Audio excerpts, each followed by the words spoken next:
नमस्कार दोस्तों, एक बार फिर से आपका बहुत बहुत स्वागत है सभी केंद्रीय कर्मचारी और पेंशन भोगियों के एकमात्र भरोसेमंद YouTube channel government employees welfare की नई और फ्रेश वीडियो में। दोस्तों, चुनावों से पहले यानी लोकसभा और विधानसभा चुनाव से पहले एक बड़ी खबर निकल के सामने आ रही है 8वें पे कमीशन के गठन को लेकर और 18 महीनों के डीए एरियर के भुगतान को लेकर। तो चलिए इस वीडियो के माध्यम से जानते हैं इस बड़ी खबर को विस्तार से। इससे पहले वीडियो को लाइक कर दें और चैनल पर नए तो चैनल को सब्सक्राइब जरूर करें और वीडियो को अंत तक जरूर देखें। जी हां दोस्तों, confederation of central government employees and workers के महासचिव एस.बी. यादव ने बताया कि केंद्र सरकार में रिक्त पदों को नियमित भर्ती के जरिए भरना, निजीकरण पर रोक लगाना, 8वें वेतन आयोग का गठन करना और कोरोना काल में रोके गए 18 महीनों के डीए का एरियर जारी करना, ये सभी बातें कर्मचारियों की मुख्य मांगों में शामिल हैं और इसको लेकर बड़ी खबर निकल के सामने आ चुकी है। जी हां दोस्तों, पुरानी पेंशन बहाली की मांग को लेकर दिल्ली के रामलीला मैदान में सरकारी कर्मचारियों की 2 रैलियां हो चुकी हैं। अब 3 नवंबर को तीसरी बड़ी रैली होने जा रही है। इस रैली में 7 सूत्रीय एजेंडे पर हुकार भरी जाएगी, जिसमें सबसे पहले नंबर पर है एनपीएस की समाप्ति और ओपीएस की बहाली। इसके बाद केंद्र सरकार में रिक्त पदों को नियमित भर्ती के जरिए भरना, निजीकरण पर रोक लगाना, 8वें वेतन आयोग का गठन और कोरोना काल में रोके गए 18 महीनों के डीए का एरियर जारी करना, ये बातें भी कर्मचारियों की मुख्य मांगों में शामिल है। यह rally confederation of central government employees and workers के बैनर तले होगी। इसमें all India state government employees federation सहित करीबन 50 कर्मचारी संगठन हिस्सा लेंगे। आपको बता दें कि केंद्र एवं राज्य सरकारों के कर्मचारी संगठन पुरानी पेंशन पर निर्णायक लड़ाई की तरफ आगे बढ़ रहे हैं। केंद्रीय कर्मचारियों की 2 विशाल रैलियों के बाद अब 3 नवंबर को दिल्ली के रामलीला मैदान में तीसरी रैली होने जा रही है। हालांकि इस रैली में ओपीएस के साथ कई मुद्दे भी शामिल किए गए हैं।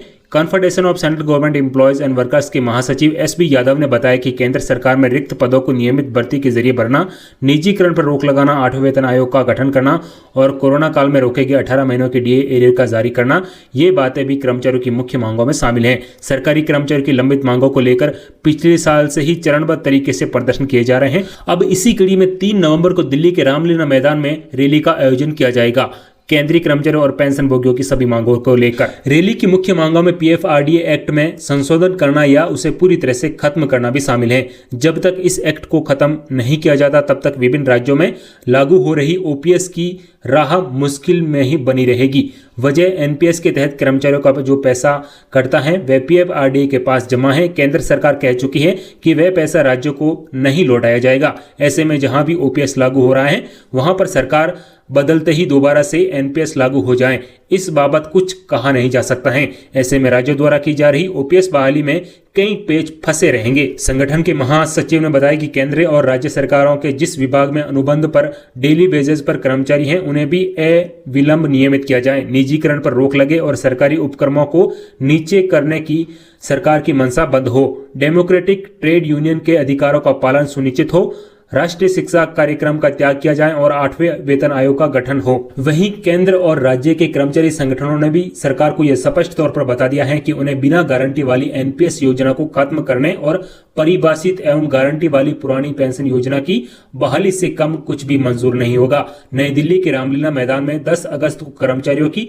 रैली हुई थी। ओपीएस के लिए गठित national joint council of action JNCA की संचालन समिति के राष्ट्रीय संयोजक एवं स्टाफ साइट की राष्ट्रीय परिषद जेसीएम से के सचिव शिव गोपाल मिश्रा ने रैली में कहा था कि लोकसभा चुनाव से पहले पुरानी पेंशन लागू नहीं हुई तो भाजपा को उसका खामियाजा भुगतना पड़ेगा। कर्मचारी पेंशनरों और उनके रिश्तेदारों को मिलाकर ये 10 करोड़ के पास चली जाती हैं और चुनाव में ये बड़ा उलटफेर करने वाली संख्या निर्णायक है। 1 अक्टूबर को रामलीला मैदान में ही पेंशन शंखनाद महारैली आयोजन की गई। इसका आयोजन national movement for old pension scheme यानी एनएमओपीएस के बैनर तले हुआ था।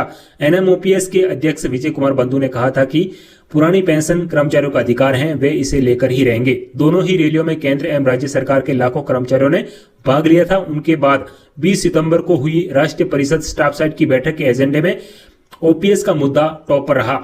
कर्मचारियों का प्रतिनिधित्व करते हुए अखिल भारतीय रक्षा कर्मचारी महासंघ के महासचिव शिव कुमार ने कहा था कि हमें सरकार के समक्ष एक बार फिर से अपनी मांग दोहराई है और एनपीएस को खत्म किया जाए और पुरानी पेंशन योजना को जल्द से जल्द बहाल करें। अगर सरकार नहीं मानती है तो देश में कलम छोड़ हड़ताल होगी, रेल के पहिए रोक दिए जाएंगे। तो अब एक बार फिर से सभी केंद्रीय कर्मचारी पेंशन भोगियों की मांगों को लेकर रामलीला मैदान में तीसरी रैली ओपीएस 18 महीनों के डीए एरियर और 8वें वेतन आयोग के गठन को लेकर और पुरानी पेंशन बहाली की मांग को लेकर कर्मचारी हुंकार भरेंगे। तो ये थी सभी केंद्रीय कर्मचारी और पेंशन भोगियों के संदर्भ में एक लेटेस्ट इन्फॉर्मेशन वीडियो को लाइक कीजिए, शेयर कीजिए। इसी के साथ जय हिंद, जय भारत।